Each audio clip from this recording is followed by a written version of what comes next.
Hey, it's Christina with the Sisyphean Journal, and today is August 7th, and we're going to look at the first of 4 deaths at a single Miami clinic in roughly a 4-year period.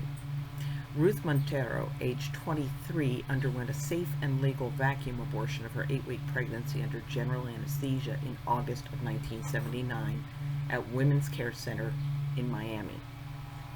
Ruth awoke from anesthesia in the recovery room, then went into convulsions, and then cardiorespiratory arrest.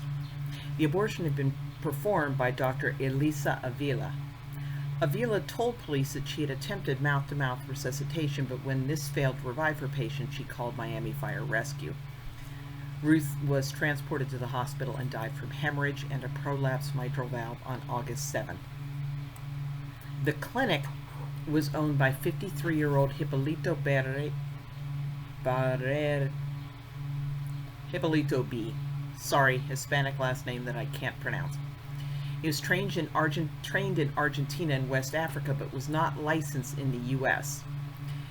Dr. B was accused of practicing medicine without a license and tampering with witnesses, but not until after 3 more women died. Mara Morales in May of 1981, Mirta Baptiste in December of 1982, and Shirley Payne in January of 1983. Mirta and Shirley died within 3 weeks of each other. The deaths of 4 women in such a short time at one abortion facility was enough to capture the attention of state officials, who got a judge to sign an order closing the clinic down.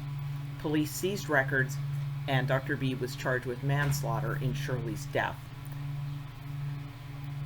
The Centers for Disease Control moved in to investigate and declared that Mirta Baptiste's abortion was actually an illegal abortion, not the safe and legal kind, because Dr. Orlando Zaldivar's license was expired at the time he performed the abortion.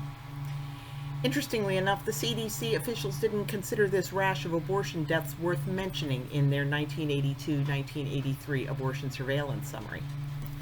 The string of death also captured the attention of the Florida Abortion Council, whom I've talked about before. The Enablers, a group of abortion clinic owners who organized to fight against health and safety regulations of abortion clinics. And I have before quoted one of their founders, Janice Compton Carr, who, when referring to a filthy abortion clinic, said, "In my gut, I am completely aghast at what goes on at that place, but I staunchly oppose any effort to correct the situation in law."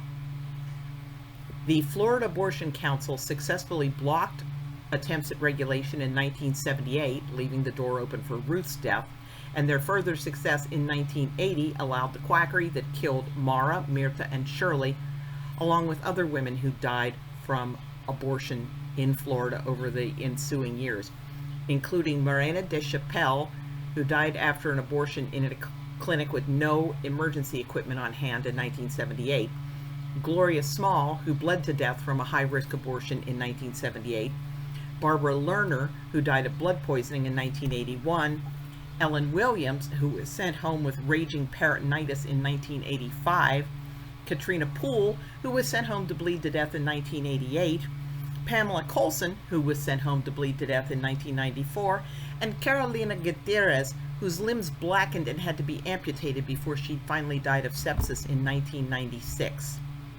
I hope you're proud of yourselves, Florida Abortion Council.